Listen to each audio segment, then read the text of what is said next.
Assalamualaikum warahmatullahi wabarakatuh. Di video kali ini kita akan sama-sama belajar tentang bejana berhubungan. Baik, perhatikan gambar ini. Which tank will be full first? Jadi tangki mana yang akan penuh yang pertama kali? Kalian boleh jawab ini di kolom komentar. Kira-kira tangki pertama, kedua, ketiga, atau keempat? Baik, untuk menjawab ini, perhatikan penjelasan tentang bejana berhubungan. Nah, bejana berhubungan adalah sebuah konsep fisika yang menjelaskan jika sebuah zat cair dimasukkan ke dalam bejana dengan zat cair yang homogen atau yang jenisnya sama, maka kita lihat nih pada simulasi ini, tinggi permukaannya akan menyesuaikan. Jadi tinggi permukaan di bejana yang pertama itu akan sama dengan tinggi permukaan di bejana yang kedua jika zatnya homogen, zatnya sama ya. Seperti ini. Bagaimana jika zatnya berbeda? Nah, jika zatnya berbeda, maka yang terjadi adalah seperti ini. Nah, akan ada satu zat cair yang lebih tinggi dibanding zat cair yang lain. Nah, berdasarkan konsep bejana berhubungan, tekanan hidrostatis di titik yang paling rendah di jenis yang pertama ini, tekanan hidrostatis di titik yang sama oleh dua jenis zat cair besarnya sama. Jadi, yang kuning ini adalah zat cair yang pertama dan yang biru adalah zat cair yang kedua. Nah, tekanan hidrostatis di titik ini, ya, di titik ini oleh zat cair yang pertama akan sama besarnya dengan tekanan zat cair di titik ini oleh zat yang kedua. Kalau kita urai, tekanan hidrostatis rumusnya adalah Rho dikali G dikali H, di mana Rho-nya adalah massa jenis zat cair yang pertama. Ini Rho1. Kemudian G-nya adalah percepatan gravitasi dan H1 di sini adalah ketinggian dari zat cair yang pertama. Sini ketinggiannya sepanjang ini. Sama dengan tekanan hidrostatis yang kedua, di mana tekanan hidrostatis yang kedua ini tidak tertulis angka 2-nya. Tekanan hidrostatis yang kedua sama dengan Rho2 di sini ya.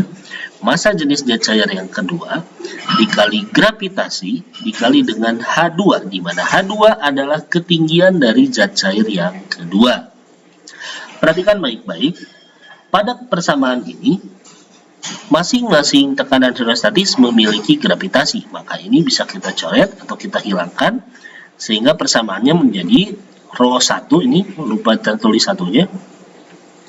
Rho1 dikali H1 sama dengan Rho2 dikali H2. Ingat ini dibacanya bukan P tapi Rho ya.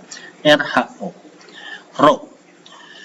Di mana Rho1 adalah massa jenis zat cair yang pertama, H1 adalah ketinggian zat cair yang pertama sama dengan Rho2 adalah massa jenis zat cair yang kedua dikali H2 adalah ketinggian zat cair yang kedua. Baik, kita masuk ke contoh soalnya. Nah, contoh soalnya seperti ini. Sebuah pipa U berisi cairan 1 dan cairan 2 seperti pada gambar. Jika massa jenis cairan 2, berarti cairan yang kedua, yang warna kuning, adalah 80 gram per cm kubik, dan tinggi cairan 2 adalah 4 cm, kemudian tinggi cairan 1 adalah 2 cm, maka berapakah massa jenis zat cair pada cairan pertama? Ini udah spoiler jawabannya duluan ya. Massa jenisnya segini. Mari kita lihat prosesnya. Yang pertama kita tuliskan dulu diketahui. Apa yang diketahui di sini? Massa jenis zat cair yang kedua, 80 gram per cm kubik. Kemudian ketinggian zat cair yang kedua atau H2-nya 4 cm. Kemudian ketinggian zat cair pertama atau H1-nya adalah 2 cm. Kemudian apa yang ditanyakan? Yang ditanyakan di sini adalah massa jenis zat cair yang pertama. Oke, kita kerjakan. Berdasarkan persamaan tekanan hidrostatis yang sebelumnya, Rho1 dikali H1 atau massa jenis zat cair pertama dikali H1 itu ketinggian zat cair yang pertama sama dengan Rho2 massa jenis cairan yang kedua dikali dengan H2 ketinggian zat cair yang kedua. yang kita cari di sini adalah rho 1. Maka H1-nya kita pindah ruas ke sebelah kanan, asalnya dikali, pindah ruas ke sebelah sini menjadi dibagi. Sehingga persamaannya menjadi seperti ini. H1-nya pindah ke bagian bawah di sini. Sehingga tertulis seperti ini. Ya, kebayang ya? Maka di sini rho 1 sama dengan rho 2 dikali H2 dibagi H1. Kita masukkan nilai rho 2-nya adalah 80 dikali H2-nya adalah 4, dibagi H1-nya adalah 2. Nah, 4 dibagi 2 di sini adalah 2. 4 dicoret dengan 2, hasilnya adalah 2. 2 dikali 80 hasilnya adalah 160 gram per cm kubik. Jadi besarnya massa jenis zat cair yang pertama adalah 160 gram per cm kubik. Baik. Ini adalah latihan soalnya.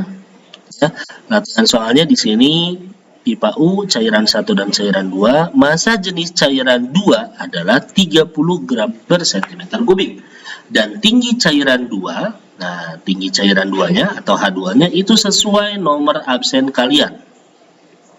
Ya, sesuai nomor absen kalian. Kalau nomor absen kalian 1, maka tinggi cairannya adalah 1, tinggi H2-nya adalah 1. Jadi H2 itu sesuai dengan nomor absen kalian. Kemudian tinggi cairan 1, nah ini H1-nya di sini diketahui adalah 3 cm. Yang ditanyakan berapakah massa jenis zat cair yang pertama. Secara contoh soal ini sama dengan contoh soal, hanya yang membedakan adalah angkanya. Di sini H2-nya sesuai dengan nomor absen kamu. Baik, itu saja. Silakan dikerjakan, boleh di kertas, boleh diketik, kemudian diuploadkan di Google Classroom. Itu saja, terima kasih. Assalamualaikum warahmatullahi wabarakatuh.